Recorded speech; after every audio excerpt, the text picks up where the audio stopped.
the people are going to hear it, whether they want to or not. I don't know. Yeah, Casey does this thing where she'll buy me and her like the same pair of glasses so that we can wear them to volleyball, and then she'll lose hers and just wear mine, and I won't care because I don't really wear sunglasses, and that's just kind of a cycle we go through every summer. There you go. Yeah, I'm not a sunglass guy. I don't ever buy them because I feel like they're very expensive to buy like good sunglasses. So I always buy like dollar store ones. Hi, Casey. Hi. I always buy like dollar store ones, and then like I'll lose them, like an average citizen does. But I'm only out $1 or $2 because I don't ever pay for them. Look at us just rocking shades, dude. These are prescription too. A, this podcast is so cool. We gotta wear shades. B, the future of this podcast is so bright. We can't see straight. Yes, that's it. At this point, we're stepping out of our shell.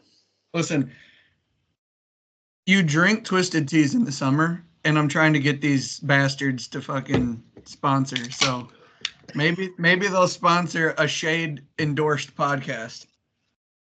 So just recently picked this puppy up. Not sure if you guys can see it. I'm zooming in the camera. Real. You see who that is? Beer. Do you see who that is? Oh. Is Okay. that? You see who that is? The brother himself. Yeah, I don't know why my screen keeps blacking out. This is Hulk Hogan's beer. It's the Real American, brother. Oh. So I had one the other day, but it was not ice cold. This one is ice cold. I will give you my official rating here in about 3 seconds.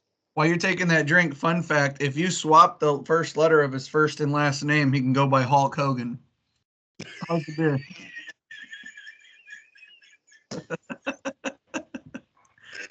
I was not ready for that. Yeah, I'm a Hulk Hogan fan. This beer is average light beer. It's nothing amazing, nothing terrible. I would just give it average. That's where I'm at. But you know what? We're not here to talk about beer. We're here to talk about the NFL. You know who else's future is super bright that they need to wear shades? Drake May. Drake May. Here's the thing. I am obviously not going to get on this podcast and say we just drafted a top 5 quarterback or even a top 10 quarterback. That is not what I'm getting at.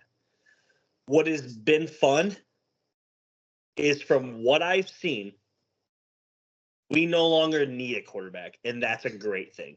Absolutely. That is a great thing. And that I don't know where that ranks him, if that ranks him 1 or if that ranks him 31. But I know this. He's our guy. It's a refreshing feeling. What I've seen has been all good. I'm not going to nitpick anything that's quote-unquote ticky-tack because he is a rookie. And at this point, like, he just went up against his peer who was drafted number 1 overall and looked way better.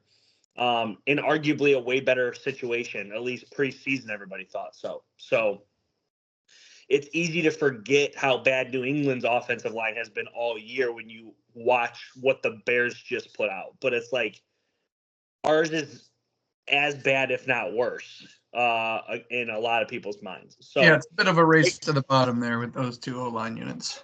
Yeah, so take it for what you will. They definitely have better skill players. Coaching staff is what it is. But it was just really nice to see Drake be the guy and kind of assert himself and just give New England fans that not the hope, but like the note. We now know we have our guy. Whatever that looks like, we have him. Yeah, and now you can build around it, and you have a guy who's 21. So if he's paid correctly and he continues to evolve as you would assume any young quarterback would, I mean, you're looking at a 15-year starter, and that's got to be exciting because it now feels like we can start. Like the rebuild starts by finding your quarterback, and we did it on our first try. Now we can move forward. We're not stuck at step 1. We have successfully executed step 1. Absolutely. And yeah, I mean, I was I went out with some friends yesterday. Half of a fantasy football league that I'm in, and there's 5 of us that were out there. But on my way up there, I was listening to the Patriots pre-game show on their Twitter account, and the question of the morning was, when do we see this team make the playoffs next? And everybody consensusly said, I don't know if consensusly is the word. The consensus opinion was it would be 2026. So that means we would have this 2025 draft with free agency, the 2026 draft with free agency. And I think I like that answer.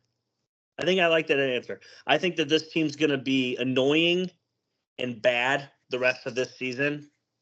Annoying to the bad teams, bad to the good teams. And then next year, I think that they can probably be annoying to the good teams, but not quite good enough to close the door yet. Probably going to lack a couple more players. And then at that point, we'll start to see this team maybe progress and make a run at what seems to be a pretty weak division. Jets are an absolute dumpster fire. Dolphins don't know what they have at quarterback, and their players are starting to get a little older too. So it is still the Bills division until further notice, but it is just nice that we at least have our quarterback.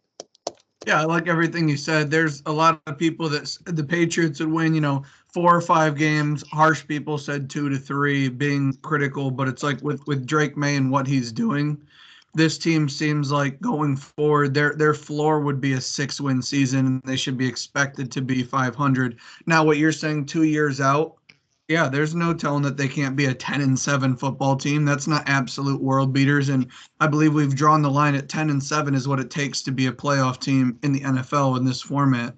So if you're saying if they were to, they're 3-7, let's say they win 2 or 3 more games the rest of the way, that's 5 or 6 wins. The next year, if they can get that to 7 or 8, the following year would be 9-10, and you would be right on path to, like you said, the Jets. Who knows what they're going to be going forward? The Dolphins, too, his health is, like you said, everyone's a little antsy on pins and needles. The AFC South seems all out of sorts. I mean, even the Texans don't look dominant now. So in terms of wild card positioning, there's only a handful of teams that are, competing right now. Yeah. Yes. Moving on from New England, let's talk a little bit of Caleb Williams there. Where are you at on the Bears? Where are you at on Caleb? I think a lot of people are saying bust. I'm not there. I'm not even remotely there. I do think that this team probably needs a quarterback coach is what I was trying to say, but a new coach. And I know listen, I hate being that guy that's like, yeah, the quarterback sucks, change him. Yeah, the coach sucks, change him. When there's a lot of other deficiencies, obviously this offensive line's abysmal. But at the end of the day, it is the coach's job to make that look better. It is the quarterback's job to try and make up for things not being perfect, especially when you're paid to do so. But I do think this team needs a new head coach. I thought so last year. And at this point, there's a couple of alpha head coaches or some elite play callers like Ben Johnson who could potentially be available. I just would like to see this team either get an alpha head coach like a Belichick or a Vrabel, or go out, get Ben Johnson, get something offensive to move you in the right direction. Yeah, I don't want to say the fact that he's a bust. He's on pace to be the 4th most sacked quarterback in a single season, like the 4th most sacks in a single season all time. I think they do need to move towards an offensive head coach for him. Whether they try and get, I'm not even going to speculate on who they can get. But before we blow it out of proportion, this team is 4-1 at home. I know they just lost to the Patriots at home, but they're 4-1 at home. They're 0-4 on the road. I think that's indicative of coaching if you can't win a game away from home ever. But I will say, whatever your thoughts are on the Bears, I think we need to form them pretty quickly in terms of we can't kill Caleb going forward, because the Steelers and the Bears are the 2 teams that haven't played a divisional game yet. So that means they've played 9 games. They have 8 more. 6 of them are Lions, Vikings, Packers. I just don't think they can compete with those teams right now. Like, there's a good chance. Right. Now, I agree. And I think I don't think we can say Caleb's a bust based on the team's win-loss going into the back end of this season. So it's like Yeah, so you have a rookie quarterback in a organization that typically hasn't had much success at quarterback, and sure they got skill position guys, but I mean if you rush five, a hat on a hat, this offensive line is losing consistently every time. So they can't really get going. They failed to build the trenches. I still think they should have went O lineman instead of Roma Dunze at the 9th pick. I thought Olu Fashanu's still on the board. Talisi Fuaga, who's done great for the Saints, was still on the board. So that is what it is. But the Bears had a chance to be, a 6-3 or potentially 7-2 before getting into their division. But they've dropped some games, including all 4 on the road. I think that's coaching. I do think they need an improvement at head coach. But yeah, I don't think we're going to see Caleb Williams miraculously get better in the second half of the season, knowing the teams that they have on deck. Just a quick look outside of their 6 divisional games, the other 2 are Seahawks and Niners. So it is a brutal schedule here coming up for the Bears. I don't know if he listens to the podcast. I don't think he does. Shout out Dave Bear. Told me about this after the game had already started, unfortunately. Going into yesterday's game against the Patriots, the Bears have 3 wins or 4 wins? They're 4-5. So they were 4-4 going into the Patriots. Going into the Patriots game, their live over-under win total on the year was 7.5, plus money for the under. And Bear bought the under at plus money. Okay. Yeah. Obviously, losing to the Patriots was huge because he assumed that was one of their wins. Do you have their schedule in front of you? Yeah. Go ahead and read it, because right now their live over-unders for anybody that wants to live bet them is 6.5. You're saying they're only going to get 2 more wins of these next games. Go ahead. They host the Packers. Then they host the Vikings.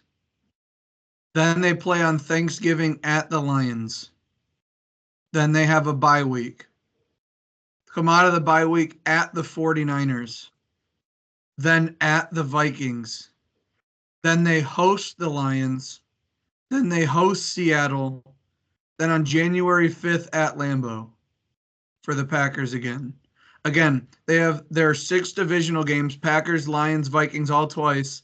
The Seahawks and 49ers are their 2 non-divisional games. One's on the road, one's at home. He got the better number at 7.5, obviously. And then expecting them to lose to New England or to beat New England, and they lost to New England, so that helps him. But the 6.5 is still somewhat interesting because I just don't know where they're getting 3 wins. I can look at what the current odds are on it right now. Yeah, it's 6.5 at plus money, I think, for the under. Actually, the NFL listens to the pod. The Chicago Bears are not an option currently on win totals in FanDuel.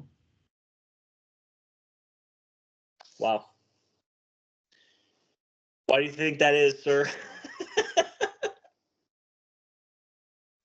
Yeah, I'm not even going to go through it all, but they have 29 teams listed on FanDuel currently. So that means the Bears and 2 others have been taken out. We could sit here and play a little game trying to figure out which ones they are. I'm not going to. But no, we've gone a long time on the Patriots and Bears, but the Bears are in a lot of danger the rest of the season. So that'll be interesting. Moving on.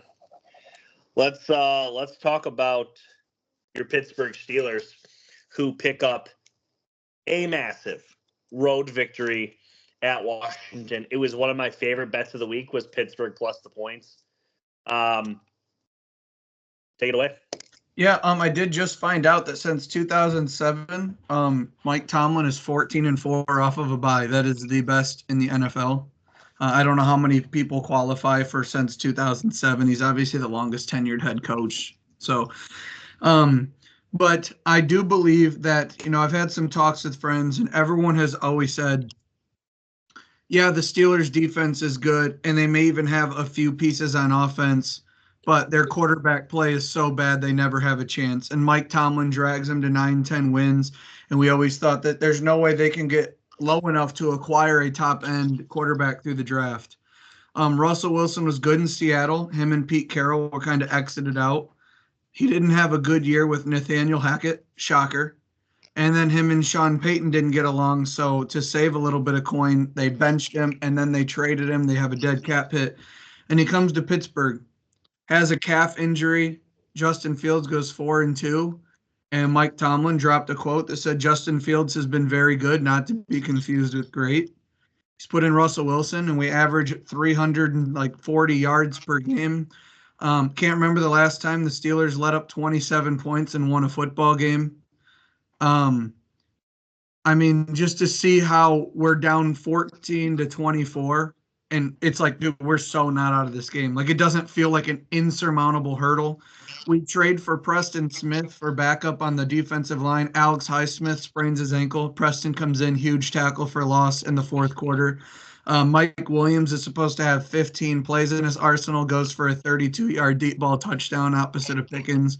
Pat Freiermuth gets in, and Russell Wilson is only 3 touchdown passes away from having the most passing touchdowns in a single season outside of Ben Roethlisberger as a Steeler, and he's played 3 football games. So I just think that with how well smoothly run with Arthur Smith, or our offensive coordinator, Russell Wilson, the way Najee is running the ball, the way our passing game looks, we're scoring points, we're moving the ball, and then this defense can hunt a little bit. I just think it's fantastic. And of course, the Chiefs are the Chiefs, but like, I do not fear the Buffalo Bills. I don't fear the Baltimore Ravens. We've beaten the Chargers. We've beaten the Broncos. We still have the Bengals, the Ravens on our schedule. Beat the Raiders. I mean, we're 7-2. And the 2 games we lost were one was a final play, and one, Joe Flacco, familiar opponent. He had a tremendous game, and he scored on their last drive and won the game. So anybody who's beaten us, it's taken them to the wire. We've beaten everyone else. The bulk of our schedule starts after the bye. We walked into Washington, and we beat them at their house, and it feels really good. A couple of points to make here. First off, it's no shocker that head football coaches know more than us. Russell Wilson was traded for he was signed in the offseason. He was brought in to the organization to be the starter. Obviously, there was some hang-up with an injury prior to the season, and that wasn't able to be the case. And they allowed Justin Fields to kind of take the reins, and what he start 4-2. Yep. And justifiably so. There were people, both you and I both, we texted about it. Other people that were concerned. They're like, why would you derail this train? No, it's not flying down the tracks, but it's moving along. Okay, it's doing what it needs to do. And now we see why. And even going back to when we first started potting, feel free to look it up in the archives. We always thought Russell Wilson was a very good quarterback. And like towards the end of his time in Seattle, we didn't really shit on him. It was really that first year, and even like part of that second year with the Broncos, where we kind of pinned all of Nathaniel Hackett's terribleness on Russ. Even though if you look at Russ's numbers, year 2, not year 1, but year 2 with Denver, they're there. They're right there. And it shouldn't have came of a shock that Russ is going to be the best option for Pittsburgh, and not only the best option, but a very good enough quarterback to what you're trying to do. It's weird saying this. I don't think I'm overreacting because I'm just being honest with my thoughts. This would be the most scared of Pittsburgh I am to win a game since I've known you. And I knew you during the Ben and Antonio Brown and Le'Veon, and I know you're probably rolling your eyes at that, but like I'm actually being serious here. I think they're more complete now with a very aggressive defense. I think they're number 1 in total points allowed, if I'm not mistaken, on the year. I'd round it. They're right there. I just rounded it top 8 and say we're probably in just about every category you can think of defensively. I mean, yeah. And of course, people are going to say some of the teams we've played help with that too. And I'm not going to tell you you're completely wrong on that. I voiced on the pod, Russ came in for 2 games and it was both the New York teams. So, I mean, I get it. But he just did it to Washington, who's been, they're 7-3 now. I mean, it's not like This No, isn't. Washington's as good as anyone. I mean, do they have flaws? Yeah. But they're as good as anyone. So, no, I think Pittsburgh's sitting real pretty. Who do they have coming up? Next week, it's Ravens week. Ravens week, and that game is on what night? Is that Sunday night or is that 1:00? That's a 1:00 game, isn't it? Because it didn't get flexed. So, everybody was a buzz on the internet. They flexed the Colts Jets out of Sunday night and put the Chargers Bengals in there. Another great game behind you. It's the quarterback matchup, but I also think because the Steelers have 1-2, they have one primetime game left. They've already had 3, and they have 2 isolated games that aren't considered primetime. But the Steelers are part of the 4 teams on that Christmas Day, Saturday beforehand isolated games. Yeah. So I think they're already on too many. Are you guys playing at 1:00 this week, or is it 4? It's 1. Yeah, that is crazy that you guys didn't get flexed there. But to be fair, the Bengals are still battling for their life, and the Chargers are a really good football team, so that does have a lot of intrigue as well. In a snapshot, we have Ravens and then Browns, Bengals, Browns. So we have 4 divisional games coming up in our next 4. Ravens, Browns, Bengals, Browns. I'll tell you what, the Ravens can't slip up, man, because if you guys beat them this week and you're able to get, let's say you go 3-1, which is super plausible, you'd run away with that division. Yeah, we play the Ravens, and then it's a short week. We're next week's Thursday night game, not this one coming up. Against the Browns or against the Bengals? Browns.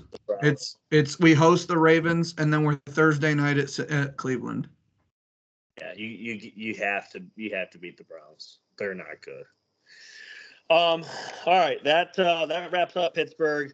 I don't think anything less of Washington. I know you don't either. I do want anything to add on Washington? I did have one thing on Washington. I just wanted to say it's a weird stat to say, but it's defensive per play efficiency. Okay, that is a stat. It's defensive efficiency per play.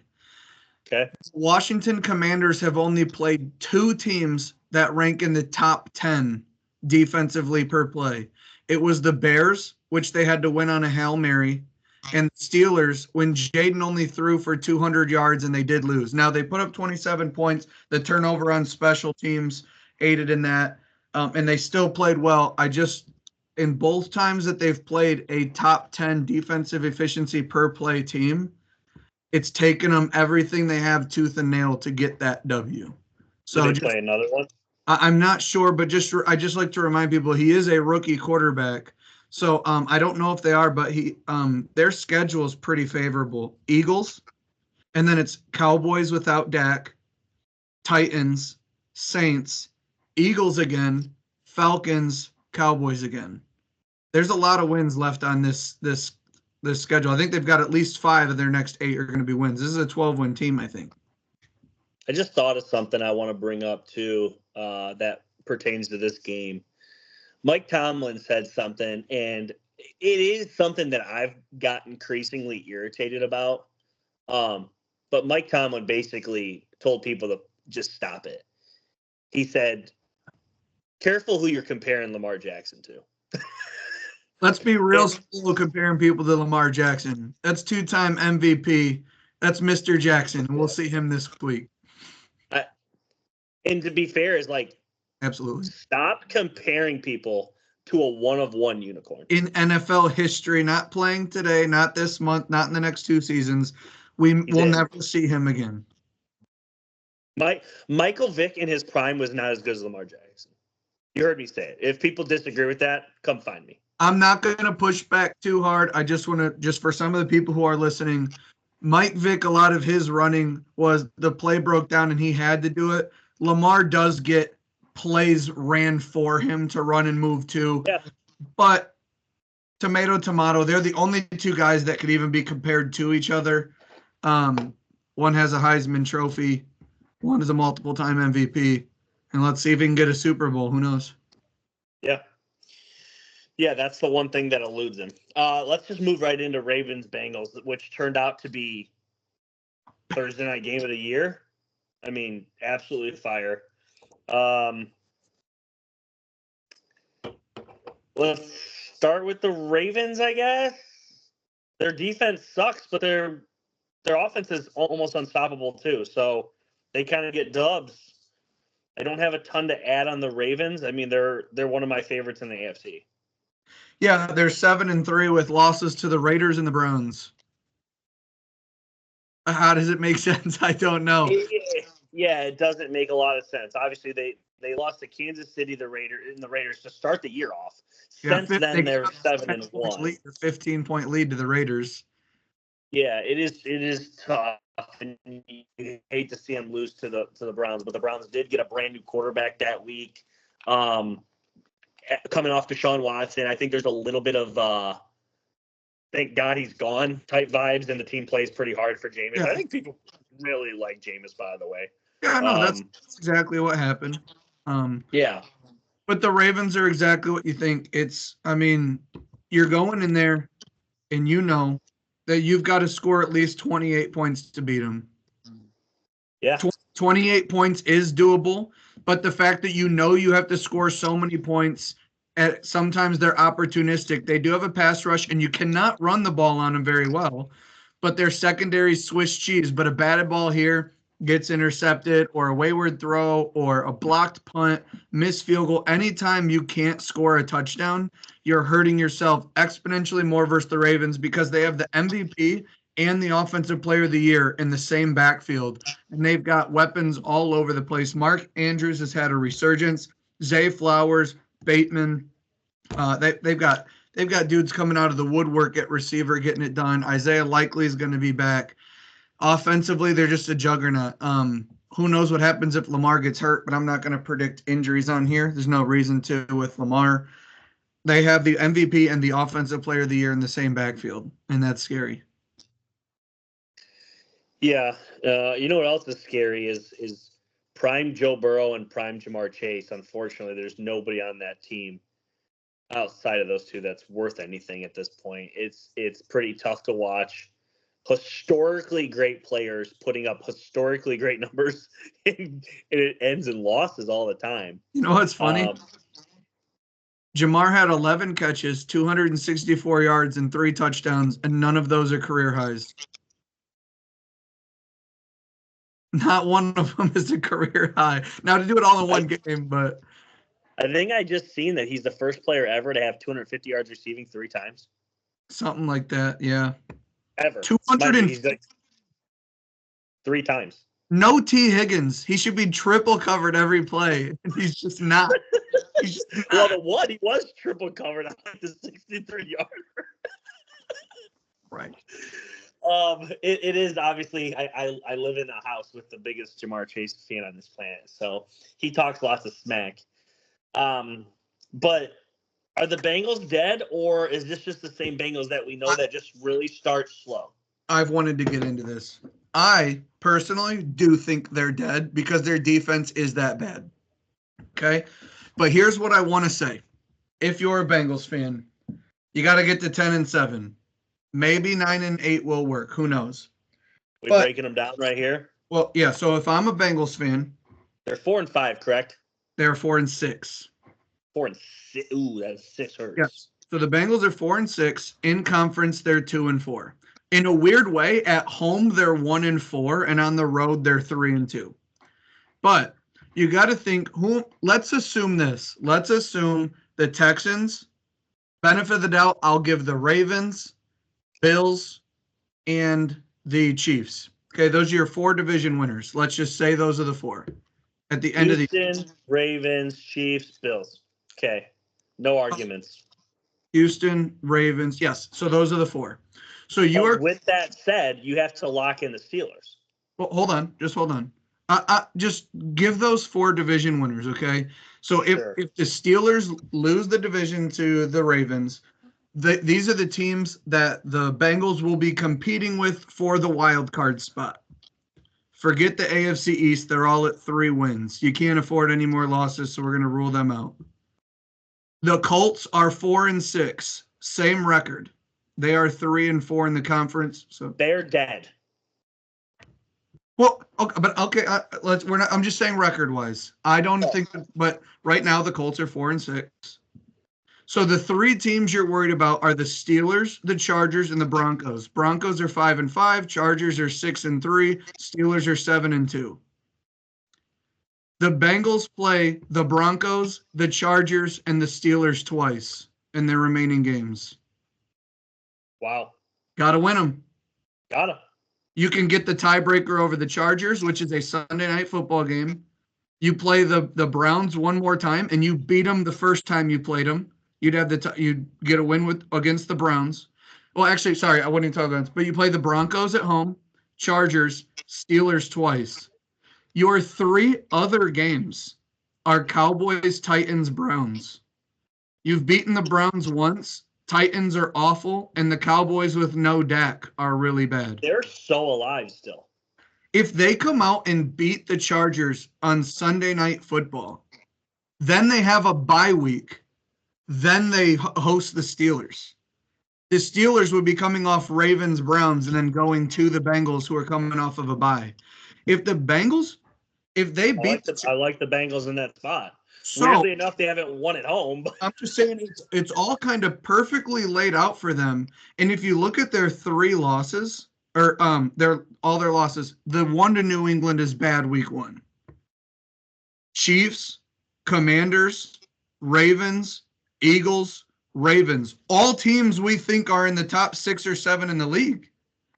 So if they can come out in this, that's why it is such a lot of people like Sunday night, the Bengals are dead, the Chargers, Justin Herbert's over. If the Bengals come out and beat the Chargers in LA, their entire season is still in front of them because they play all the teams they're competing with going forward for those wild card spots. Again, I love that game on Sunday night now. Yeah. I love that game. Chargers, Broncos, Steelers twice. All the teams they're competing with. The other 3, Cowboys, Titans, Browns. I'm going to go a little easier. Your top 6 teams, and in my opinion, these are set. Kansas City, Buffalo, Houston, Baltimore, Pittsburgh, LA Chargers. There is one spot available. They're playing against the Broncos, who are 6-3. No, they're 5-5. The Broncos are? Broncos are 5-5. Oh, yeah. The Bengals are absolutely fine. They're absolutely fine. So I was really excited to get into this because although I hate the Bengals and I don't like them, if you're looking from a neutral perspective, they got all the hard shit out of the way and should have won 2 or 3 of those games in their own mind. They almost beat the Chiefs. They almost beat the Ravens twice. It took overtime and a failed 2-point conversion to get 2 losses to them. It's like if they come out and these bad teams or other teams can't stop Joe Burrow and they don't have the offensive firepower of the Commanders, the Eagles, the Chiefs, the Ravens, it's like. Well, not that I hate to it's going to sound like a diss to Pittsburgh, and it doesn't mean to be. It was 2 weeks ago. Pittsburgh was almost a lock to make the playoffs betting-wise. Their over-under to make the playoffs was – or their money line to make the playoffs was, you wouldn't want to bet on it. It's almost automatic at this point. And Pittsburgh's was – or not Pittsburgh's, but Cincinnati's was plus money, right? It's still plus 118. Cincinnati? Yeah, they're plus 118 to make the playoffs. What are the Steelers? Minus 800. Okay. What is the Steelers' chance to make the Super Bowl real quick? I got to go to Super Bowl. This is kind of in random order. Plus 2,800. And what is Cincinnati's? Plus 4,500. Okay. A couple weeks ago, that was not the case. And it kind of goes to show you, what we believe the Bengals are if they can just get to the playoffs. Right now, who's the 2 seed? Is it the Bills? Yeah, the Bills are 8-2. Yes, they're the 2 seed. The Bills are terrified of the Bengals being the 7 seed. They're terrified of that.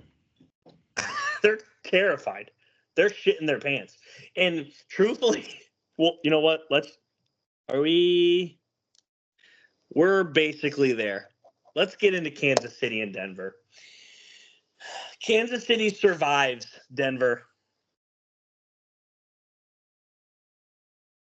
I put it in the text to you. Do you think they go 17-0? Not only do I not think they go 17-0, I think they might lose 4 or 5 games. It's just like I'm just waiting for them. You're laughing. I'm waiting for them to lose that first game, and then I think it will snowball. Could. Their schedule has a lot of tough games still left on it. That's what I'm saying. It's not over with. And we're going to see just about all of them. What's their schedule? So next week, they're at the Buffalo Bills. Ooh. Yeah, that's this weekend. Wait, 11-17? That's this coming weekend? Yep, 425. Chiefs. Oh, that's the 425 game. That's because everybody wanted that flex, and that can't be flex. CBS owns that. They follow that up with at Carolina at the 1 o'clock window. Panthers. That's an automatic dub. So they're going to come off a loss to the Bills and then get a dub. That sucks. Okay. Then it's the Black Friday game where they host the Raiders. They're going to win that one too. Then Sunday Night Football, they host the Chargers. They're going to lose that one. Then 1 o'clock, they're at the Browns. The reason I said but give them the win. the Sneaky game. we're going to see a lot of these is Buffalo is going to be the 425 broadcasted game. The Raiders is Black Friday. Chargers is Sunday night. After at Browns, they these are the 2 games that are isolated the next 2 weeks on a Saturday and then a Christmas Wednesday. They host the Texans and then they're at the Steelers. You guys are the last game of the year? Nope, that's Christmas. January 5th is the last Sunday. Okay. Who do they play that game? They're at Denver again. At Denver again. Yeah, this team could end up with 5 losses. I'm not joking. They don't put anybody away. That is not a recipe for winning. And I always come off as the Mahomes hater. The dude's just now more touchdowns than interceptions. The defense is insanely good. I think their floor is right 14. I don't think their floor is 14-3. I think in those remaining they've got 1, 2, 3, 4, 5, 6, 7 games or 7, 8, 9. What is that? 1, 2, 3, 4, 5, 6, 7. They've got 8 games left. I don't see them going 4-4 in the final stretch and worse. What is their because they're what, 11-0? They're 9. 10-0? They're 9-0. They're only 9-0. Yeah, there's 8 games left. There's 17 total. They're 9-0. What's their live over under? I can go look that up quick. Yeah, if you could. I'm telling you right now, if it says 13, I'm taking the over. Their live over under is 14.5. So either 17-0, 16-1, or 15-2 is the over. Under 14.5 is plus 136. Love that. I love that. I don't. I love it. That means 3 losses. Yes, so you're saying the Bills, the Texans, Chargers, Steelers, 3 of them get them. You're saying they lose 3 of those games. They're not potentially another one. They're not losing Panthers, Raiders, Browns, or Denver, I don't think. If they're able to beat Buffalo, that would be an absolute killer. True. But I still think that Browns game's sneaky too. I will put it this way. If you want to bet the Bills to beat the Chiefs this weekend, don't. Just bet the Chiefs under 14.5. That's the smart money probably. Yes. If you think the Bills are going to win this weekend, bet the Chiefs under. Right, but actually, let me look at the line, 14.5. Yeah, the Bills are actually favored. Bills are minus 1.5 hosting the Chiefs.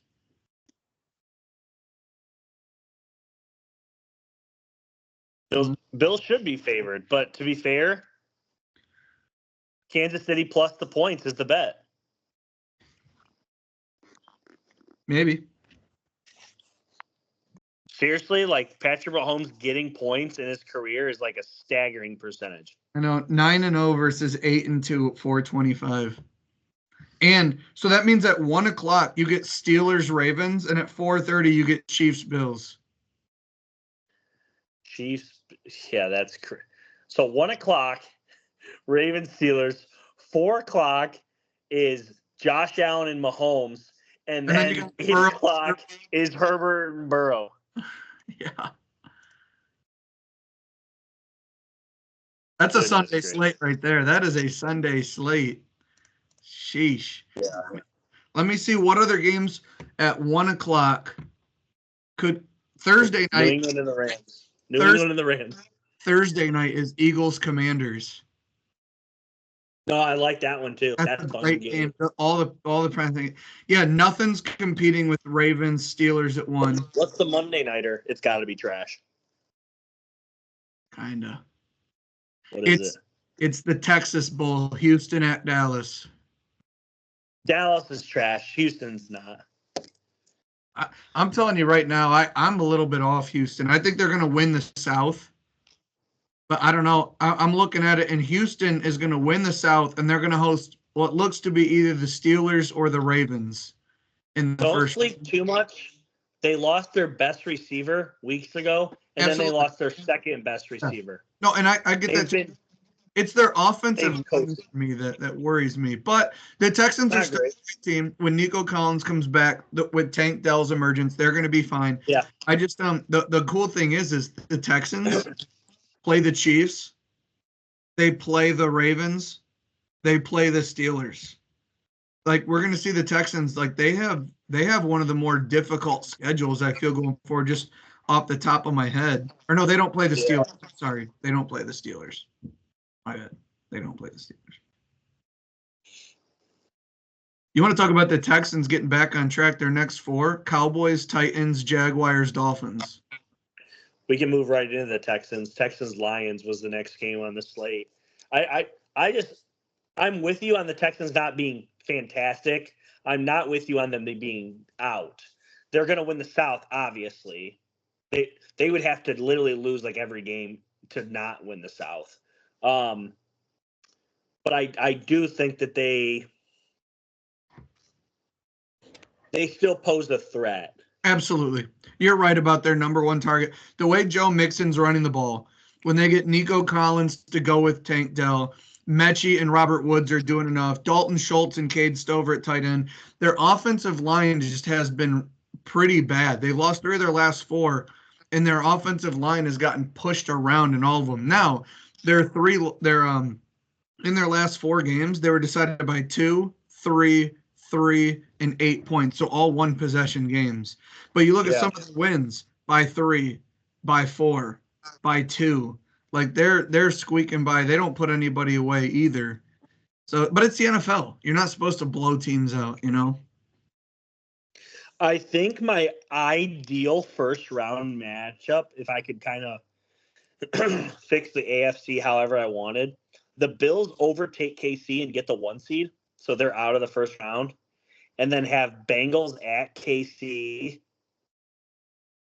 Have the Ravens get the 3 seed. Okay. Mm-hmm. And the Chargers go to the Ravens. Harbaugh Bowl. Yeah. And then Houston getting the 4 seed, and the Steelers have to go to Houston. I think that's fun. Steelers, Texans, Ravens, Chargers, Bengals, Chiefs, and the Bills are watching it all unfold. That's a lot of money right there. That's printing cash. That is printing cash. Again, like just looking at the schedule, if you're someone who, I'm not paying for the Sunday ticket, and I don't blame you. Thursday night, the 7-2 and 7-3 Eagles and Commanders clash in division. At 1 o'clock, the 7-2 and 7-3 Ravens and Steelers clash in a division rivalry of the ages. At 4:30, Kansas City and the Chiefs take on Josh Allen and Buffalo in the new age Brady versus Manning rivalry. Sunday night, the Bengals and Chargers, arguably with their lives on the line, get together for a quarterback top 5 matchup, if you will. And then Monday night, the Texas whatever. It would have been nice if Dak was playing. That kind of put the damper. But those 3 games on Sunday, that could for the first time in a while, I could have a single TV Sunday.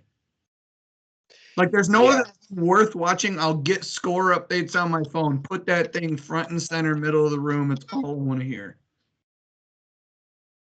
That's awesome. Lions pull out a gutsy win. 5 turnovers. 5 turnovers from Jared Goff, and they still went on a last-second field goal. What are you making of the Lions right now? Obviously, you were hot on them for the season. Yeah. They're the best team in the NFC right now. Yeah, they're a great team. I love the Lions. Jared What did you say hump for? What did you say hump for? Just a minute. Jared Goff had a Hail Mary. I know why. He had a Hail Mary interception, and 2 others were batted at the line. It was real ugly. The coaching / player turnaround by their defense in the second half was absolutely phenomenal. So it's just kind of like there's nowhere you can easily attack them. The way their offensive line is built, this whole roster is so good.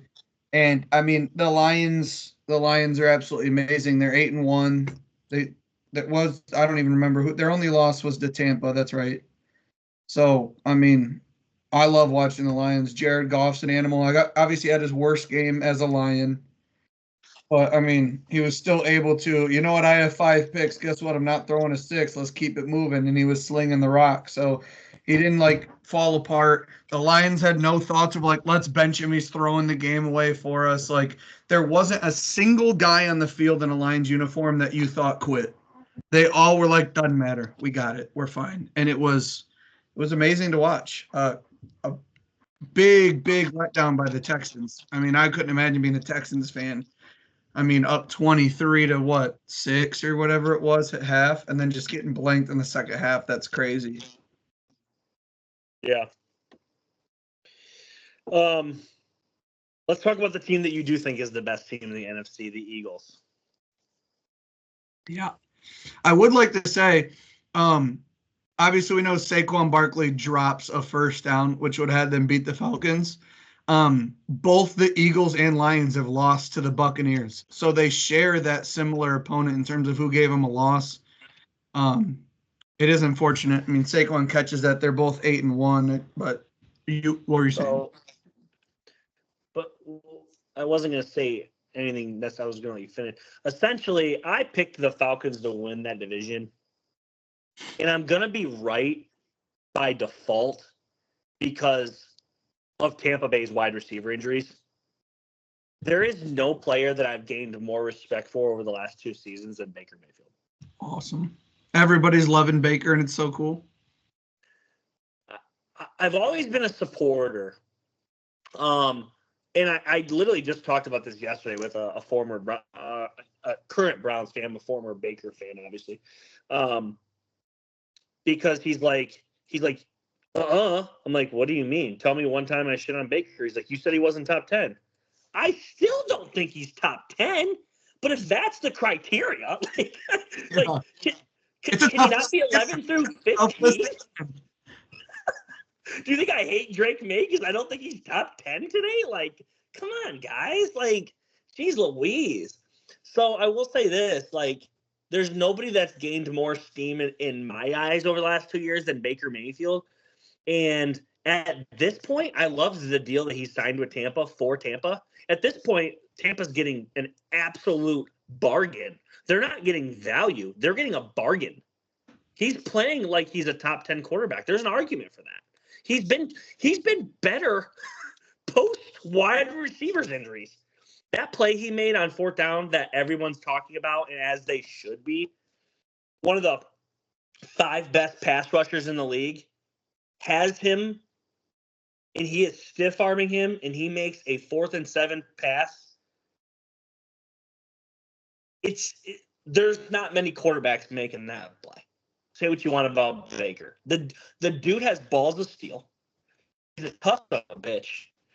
And truthfully, I just see why Tampa's good because the guys want to play for him.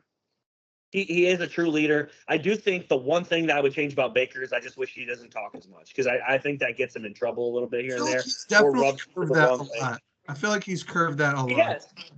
He has, but even like the comment he made about Brady, and whatever it's water under the bridge at this point. But I just think there's sometimes he makes comments that he probably shouldn't. But ultimately, Baker's that guy, and Tampa Bay is going to probably drown because they just don't have any more lifelines. But at the end of the day, there's a reason both the Lions and the Eagles lost to the Bucs.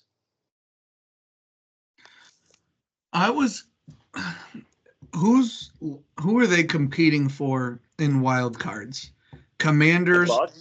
Yeah, Commanders, Vikings, Packers, and then I guess the NFC West if they produce two teams, so it's crowded. So to win the division, they would have to finish with an outright better record than the Falcons, because the Falcons are 4-1 in division with 2 wins over Tampa already. The NFC standings are absolutely wild. I want to run through this real quick. Put Tampa down as 4-6 on your paper in front of you. Tampa 4-6. I want to see if there is a way that Tampa could finish with more outright wins than Atlanta. Take into account how you've seen them both play. Real quick though, before we even get to this, isn't Atlanta 2-0 against them? Correct. That's why they have to finish with an outright better record. Yes. They're not only 2-0 against them, they are 4-1 in division. So they've played 5 of their divisional games already. The Falcons have. Yeah, and they've killed it. Yeah. And what is their record right now? They are 6-4. So literally reverse record. Go ahead. All right. So I'm not going to tell you which teams first. Bye week at the Giants. You're not going to tell me which team This first. is Tampa. Sorry, this is Tampa. They're on a bye week this week. They anticipate Mike Evans being back after the bye. At the Giants. Win with or without Mike. Okay. So Mike's now definitely back. At the Panthers. Oh, wow. 2 in a row. Host the Raiders. Especially because the Panthers kicked Baker to the curb. Yeah. They're getting curb stomped. Host the Raiders. Up? Is it seriously Giants, Carolina Raiders? Yes. They have life. They're over 500 now. They're 7-6. At the Chargers. That's a loss. I'm giving them a loss. At the Cowboys. That's a win. Host the Panthers. Stop. That is not their schedule. And then they finish hosting the Saints. That feels like a win. No Marshawn Lattimore to lock up Evans anymore either. Wow. 6-1 to end the year can literally get them to 10-7. Okay. So you're telling me I need to cash out my Atlanta bet right now? Is that what you're telling me? We're gonna move to Atlanta. It's okay. A little okay. Atlanta at Denver this week. That's such a tough game. Denver's pissed they lost. Both teams lost. I'm giving it. They're at Denver? At Denver. I'm going to give them a loss. Bye week. Okay. Come off the bye and they host the Chargers. I think both teams lose to the Chargers. I think the Chargers are pretty good. Okay. Then they're at the Vikings. They're coming off the bye to play the Chargers? Yep. Home or away? It's home, but just remember the Chargers have a top 5 defense statistically, and the Falcons have the worst pass rush in the league, so Justin Herbert's back there all day. I'm giving them a W off a bye at home. I'm giving them a W. That's fine with me. Then at the Vikings. At the Vikings? That's a fun game. What is that, Monday night? Sunday night? Monday at 1. Kirk Cousins returns to Minnesota at 1 o'clock. Sunday at 1. I do think the Vikings are slowly falling apart. I'm going to give them a W. Then at the Raiders. That's a W. Host the Giants. That's a W. At the Commanders. That's a loss. Host the Panthers. That's a W. So although Tampa has life to maybe fight for a wild card, that there's probably not a way that they pass. Yeah, even if you give them 3 losses, let's just give them another loss in there. I'll put it out there though. If they can get to 10-7 or 9-8, ideally 10-7, they've beaten the Commanders, the Lions, and the Eagles. They would hold tiebreakers. Right, but if you look at the Eagles and Commanders, whoever loses that division would lose a tiebreaker to Tampa immediately. Now, most of them, I think, will finish with a better outright record, but somehow if the Lions crash and burn here at the end in division play, the Packers win the division or something, they have the tiebreaker over the Lions. So just food for thought. But Tampa, after the bye, Mike Evans back, they could go on a little bit of a run with that schedule. Yeah. Just a little bit of fun. Just looking at some teams that, No, that's one of my favorite bets that I have on the year. Pulling it up. It's so weird. Steelers at 7-2, but they're 0-0 in division. That's so weird to just see on a sheet. That is so crazy that it honestly, the schedule makers shouldn't have that, truthfully. Steelers and Bears. They play their first divisional games this week. Steelers and Bears playing. It's just they both had their, because we both had a bye in 9 games. The first 10 weeks, no divisional games. Well, it's my bet app's not loading, but I have Kansas City to win the division. Yeah. Atlanta to win the division. The Lions to win the division. And Houston to win the division. $10 pays out like 110. I have one similar to that here. The cash out's like $55 right now. I haven't looked at my cash out, but this was 10 to win 143. I had Eagles to win their division, Lions to win their division, Texans to win their division, Chiefs to win their division, and in a little bit scary, but I still feel good about it, Niners to win their division. Yeah, so yours should pay out more because the Niners, while they were more clear to start the year, the Eagles were not. Well, the Eagles were favored to win the division at -140. To start the year? They're the best team in that division, Jeff. Come on. I see that now. Hey, check this out. Now. The Lions were +130 and the Texans were +100. I don't think it's crazy of me to say I didn't believe that what they displayed at the end of the year would just be fixed. Is that crazy talk? It's not crazy talk for people to expect that, because the team that did fall apart was the Cowboys completely. And I don't know if many people are talking about that at the end of the season. 12-5, 3 straight years. Is this year they get over the hump? No, it's the year they flip their schedule to 5-12. What the hell? Even I, who made that, in the bold thing, I said both. I was obviously wrong on the Bills, but I was kind of like Bills, Cowboys. I don't think both of them are making the playoffs. Bills defense plays great. They're phenomenal. 8-2. Bills are still being the Bills. But when I said that about the Cowboys, I was like 8-9. They're like one of the first teams out. I don't see them winning 6 games with, especially Dak's hurt too. I mean that.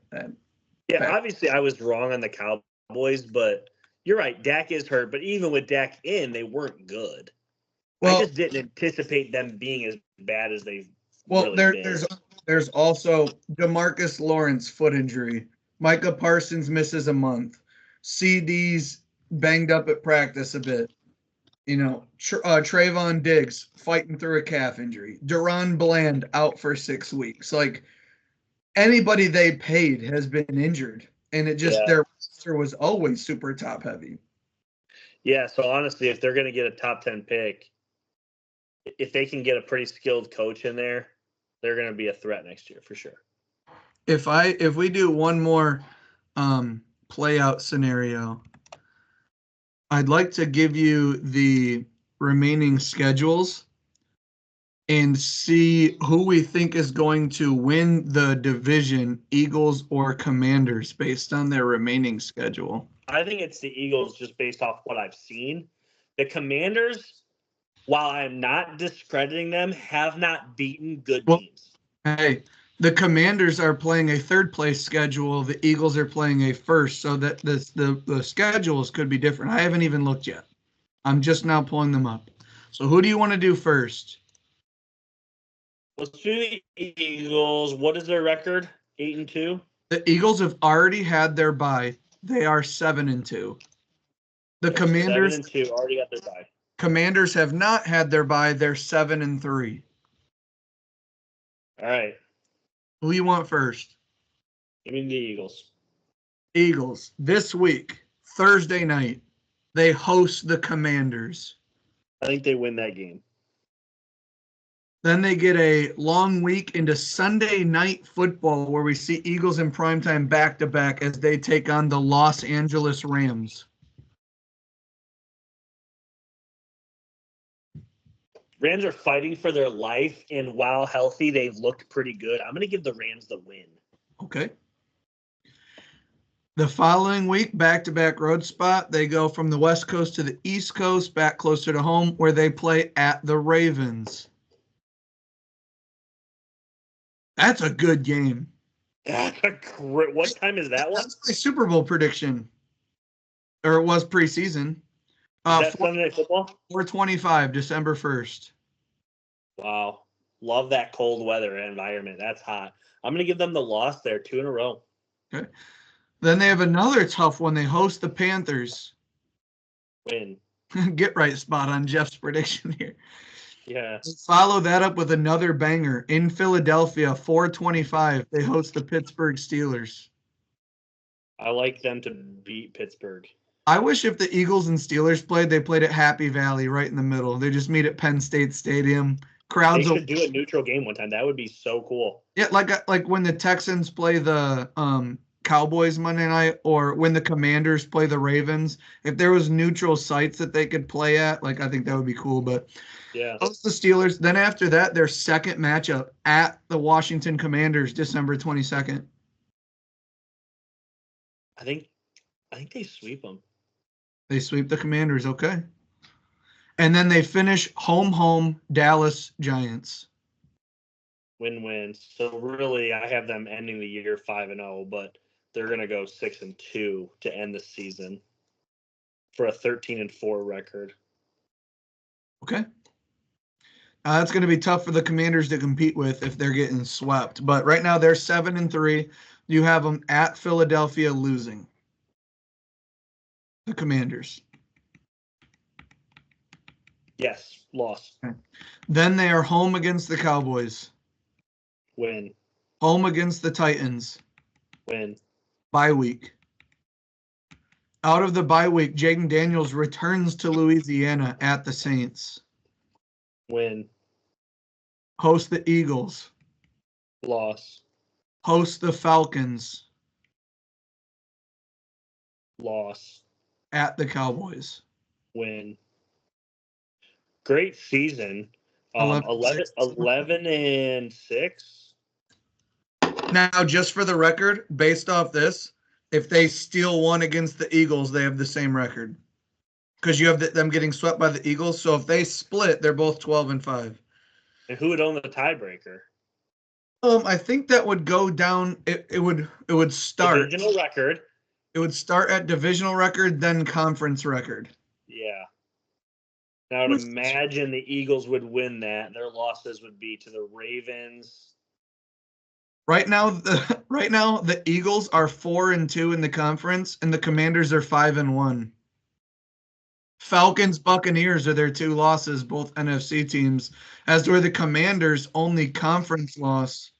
They've lost to the Steelers. They've lost to the Ravens and the Buccaneers. Buccaneers are beating everyone that freaking matters somewhere along the line. Dude, the Bucs, I'll tell you what, man. I know.